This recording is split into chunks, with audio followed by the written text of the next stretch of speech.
फिर से एक बार धन्यवाद देते हैं कि परमेश्वर ने हम सबको फिर से एक बार इकट्ठा किया और अपनी मेज में शामिल होने का मौका दिया।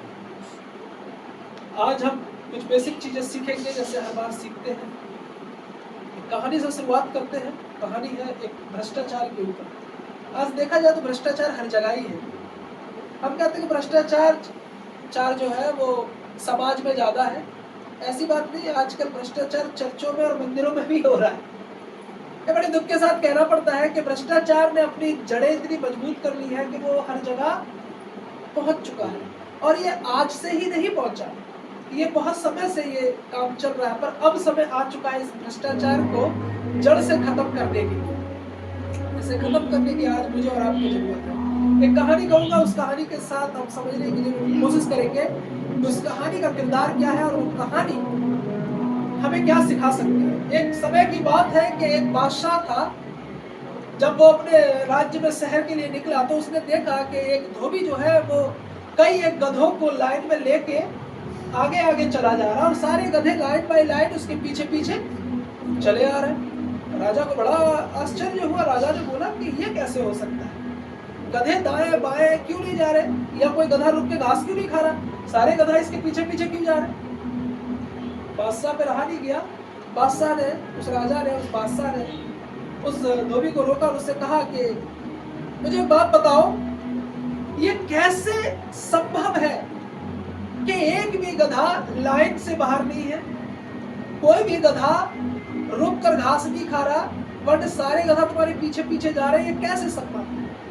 तो धोबी ने कहा कि इस सारे काम के लिए अनुशासन की जरूरत है। बादशाह को बात बड़ी अच्छी लगी। बादशाह को लगा कि ये धोबी जो है बड़ा अनुशासित है। तो बादशाह ने कहा कि तुम एक काम करो कि मेरे शहर में अमन, शांति और भ्रष्टाचार को खत्म कर सकोगे। तो धोबी ने एक मिनट भी नहीं सोचा, धोबी कहने लगा हाँ कर दूंगा। बादशाह ने कहा ठीक है, तो कल मेरे दरबार में आ जाना। तो जब धोबी दूसरे दिन जब दरबार में पहुंचा तो बादशाह ने उस धोबी से कहा कि मैं तुम्हें न्यायाधीश बनाता हूं, तुम न्याय करो, लोगों का न्याय करो, और आज से ही तुम्हारा काम जो है मुकम्मल करता हूं। आज से ही तुम्हारे काम को मैं शुरू करवाता हूं, आज से तुम ड्यूटी ज्वाइन कर सकते हो। धोबी ने बोला ठीक है महाराज। थोड़ी देर के बाद एक केस आया। केस था कि एक व्यक्ति था जिसने चोरी की और वो चोरी करके पकड़ा गया, तो वो बादशाह के दरबार में लाया गया। तो बादशाह ने ये जो काम था ये धोबी को सौंप दिया। कहा कि धोबी अब आप भी इसका विचार करो। तो धोबी ने जरा भी नहीं सोचा, धोबी ने सीधा कहा कि इस चोर के दोनों हाथ काट। ये बात जैसे ही बिना सोचे समझे, बिना किसी डिसीजन के धोबी ने टैक से बोल दी। ये बात वहां के वजीर को बड़ी ताज्जुब करी। वजीर ने धीरे से धोबी के कान में कहा कि ये चोर राजा का खास आदमी है, ये चोर राजा का खास आदमी है। धोबी ने फिर एक भी मिनट देर नहीं की, धोबी ने तुरंत दूसरा फैसला सुनाया। धोबी कहता है कि इस चोर के हाथ काट दो और इस वजीर की जबान काट दो। और ये फैसला सुनने के बाद मेरे प्रियो, फिर से उस शहर में ना तो कभी किसी ने सिफारिश की और ना फिर कभी चोरी हुई। पर हमारे इस देश का बड़ा दुर्भाग्य है कि जज जहां बैठता है, न्यायाधीश जहां बैठता है कोर्ट में, जहां जज बैठता है, जज से ठीक 100 मीटर या 200 मीटर की दूरी पे पेशगी वाला व्यक्ति बैठता है जो पेशकश करता है जज के सामने आपकी फाइल। जज के सामने ही वो आपसे 100-200 रुपया लेता है। बड़ी दुख की बात है कि 100-200 की मीटर पे ये जो भ्रष्टाचार चल रहा है वो जज को नहीं दिखाई दे रहा, दिख रहा है। और कारण क्या है? बिना भ्रष्टाचार के काम नहीं चल रहा। तो आज हमारे देश में, आज हमारे जीवन में, आज हमारे खुद के अपने जीवन में हम लागू करें। देश का तो हम कह नहीं सकते, पर अगर मैं अपने जीवन में लागू करूंगा, हम सब अपने अपने जीवन में लागू करेंगे तो देश भी सुधर सकता है। मुझे और आपको आज ऐसा डिसीजन लेने वाला बनना पड़ेगा कि जो गलत हुआ उसका तुरंत सजा दीजिए और कड़ी सजा दीजिए। क्या होगा कि अगर एक की गलती की सजा मिलेगी दूसरा करने से डरेगा। मेरे प्रियो, निर्गमन की पुस्तक अगर हम पढ़ते हैं, बाइबल में अगर हम देखें, निर्गमन की पुस्तक 20 और उसके 15 में परमेश्वर की एक आज्ञा है। वो आज्ञा क्या है? कि तू चोरी ना करना, तू चोरी ना करना। ये परमेश्वर की आज्ञा है कि तू चोरी ना करना। अब आप समझ सकते हैं कि खुद परमेश्वर कहता है कि चोरी ना करना, पर चोरी हो कहाँ रही है? आपको पता है चोरी कहाँ हो रही है? आप अंदाजा लगा सकते हैं कि चोरी सबसे ज्यादा कहाँ हो रही है?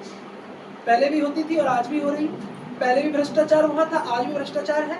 मत्ती की पुस्तक 21 और उसका 12 निकाले, वहां पे साफ साफ लिखा है, यीशु ने परमेश्वर के मंदिर में जाकर उन सब को जो मंदिर में लेन देन कर रहे थे, क्या कर रहे थे? भ्रष्टाचार फैला रहे थे, लेन देन कर रहे थे, निकाल दिया और सर्पियों के पीड़े और कबूतर बेचने वालों की चौकियां उलट दी। आज भ्रष्टाचार, जो हम कहते हैं कि भ्रष्टाचार का लेवल बहुत बढ़ गया, नहीं है। भ्रष्टाचार शुरू से चला आ रहा है और यीशु के समय से ये मंदिरों में भ्रष्टाचार चल रहा है। और आज भी मुझे बड़े दुख के साथ कहना पड़ता है कि जो काबिल बंदे हैं, जो सचमुच काम करना चाहते हैं, जो सचमुच ईश्वर के लिए कुछ करना चाहते हैं, आज भ्रष्टाचार का लेवल इतना बढ़ चुका है कि उन्हें नहीं लिया जाता प्रभु के काम के लिए, वरन उन्हें लिया जाता है जो दूसरे के कंधे पे बंदूक रखने की कोशिश करते हैं, जो दूसरे की चर्च की भेड़ों को छीनने की कोशिश करते हैं, जो दूसरे के लोगों को अपनी मंडली में जोड़ने की कोशिश करते हैं। ये भ्रष्टाचार नहीं तो और क्या है? बड़े दुख के साथ कहना पड़ रहा है बात को। यीशु के समय भी था। मत्ती 21 का 13 में कहता है, और कहाँ लिखा है, मेरा घर प्रार्थना का घर कहलाएगा, परंतु तुमने उसे डाकुओं की खो बनाते हो। तुमने उन्हें डाकुओं की खो बना दिया है। मैं तो चाहता था कि मेरा जो घर, मेरा भवन, मेरा प्रार्थना का स्थान वो क्या बनेगा? प्रभु का प्रार्थना का घर बनेगा। आज तुम चर्च में आते हो, प्रार्थना कम करते हो, एक दूसरे की चर्चाएं ज्यादा करते हो। हाँ, चर्च में आते हो, प्रार्थना कम करते हो, एक दूसरे की गलतियां ज्यादा गिनाते हो। क्या बना के रख लिया है? प्रभु के भवन को, प्रार्थना के भवन को आपने मीटिंग हॉल बना के रख दिया, संसद बना के रख दिया है। मैं कहता हूं इतनी राजनीति तो संसद में भी नहीं चलती जितनी आज मंदिरों के भीतर चलती है। और ये सिर्फ चर्च की बात नहीं है, हर धर्म के मंदिर की बात कर रहा हूं। आप वीआईपी लाइन लगाओगे, अच्छा पैसा दोगे, आप देवी के पास खड़े होके घंटों घंटे प्रार्थना कर सकते हो, पूजा पाठ कर सकते हो। पर अगर आप पैसे खर्च नहीं करोगे, पंडित को वीआईपी लाइन में नहीं जाओगे, तो आपको भेड़ बकरियों की तरह ठेला जाए। बड़े दुख के साथ कहना पड़ता है। यहाँ पे लिखा है कि चोरों, ठगने और लूटने का कार्य करने वालों पर दृष्टि रखने वाले, सृष्टि की कोई वस्तु उसे छिपी नहीं है। यजुर्वेद 16 और उसके 20 और 21 में लिखा है कि चोर और ठगने और लूटने का कार्य करने वालों पे सृष्टि रचने वाले की नजरें बनी हुई है। ये बात यजुर्वेद में लिखी है मेरे प्रियो। यजुर्वेद 16, 20, 21 में लिखा है कि चोरी, ठगने और लूटने का कार्य करने वालों पर दृष्टि रखने वाला परमेश्वर दृष्टि रखता है। इसी बात को इब्रानियों की पत्री 4 और उसके 13 में कहता है, सृष्टि की कोई वस्तु उससे छिपी नहीं, वरन जिससे हम काम है, जिससे हमें काम है, उसकी आंखों के सामने सब वस्तुएं खुली, उसके सामने सारी वस्तुएं खुली हुई। जैसा कि कुलुस्सियों की 3 और उसके 5 में लिखा है, इसलिए अपने उन अंगों को मार डालो जो पृथ्वी पर है। क्या कहता है? अपने उन अंगों को मार डालो जो पृथ्वी पर है, अर्थात व्यभिचार, अशुद्धता, दुष्कामना, बुरी लालसा, लोभ और मूर्ति पूजा। ये सारी चीजें अपने जीवन से अलग करो। तुम किसके सामने साफ करने की कोशिश कर रहे हो? जो तुम्हारी हर एक वस्तु को जानता है, उन वस्तुओं को जिन्हें तुम नहीं जानते, वो मालिक सब कुछ जानता है। इफिसियों की 4 उसके 28 में लिखा है कि चोरी करने वाला फिर चोरी। आज मेरे प्रियो मौका है कि अगर आज ये वचन आपके दिलों में लग रहा है कि ये वचन मेरे लिए ही है, तो इफिसियों की पत्री 4 उसके 28 में कहता है कि चोरी करने वाला फिर चोरी ना करे, वरन भले काम करने में अपने हाथों से परिश्रम करे, इसलिए जैसे प्रयोजन हो उसे देने को उसके पास कुछ हो। आप जब कुछ करोगे तभी तो आप किसी को कुछ दे पाओगे, आप करोगे ही नहीं तो क्या करोगे? लास्ट में चोरी करनी पड़ेगी अपनी जरूरतें पूरी करने के लिए। परमेश्वर कहता है अब चोरी मत करो, अपने हाथों को काम में लगाओ। रोमियो की पत्री 14 और उसके 12 में कहता है इसलिए हम में से हर एक परमेश्वर का अपना अपना लेखा देगा।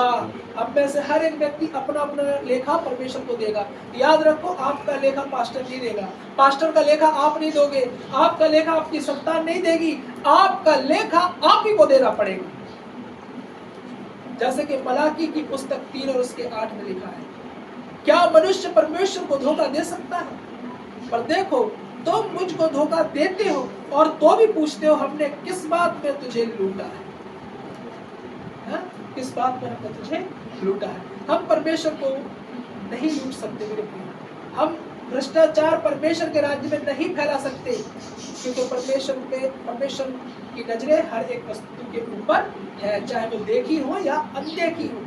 फिर भी हम क्या करते हैं? हम भ्रष्टाचार में इस तरीके से फैलते चले जा रहे हैं कि हमें परमेश्वर का भय भी हमारे अंदर से निकल चुका है।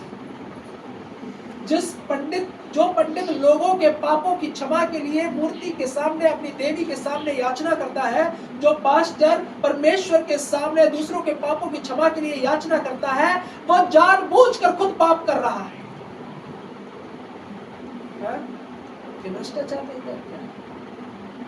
इसलिए परमेश्वर के राज्य में अगर हम और आपको बढ़ना है, ईमानदारी से बढ़े, वफादारी से बढ़े, उस परमेश्वर का भय निरंतर अपने जीवन में रखें जो 24 घंटे हम पे नजर बनाए हुए हैं।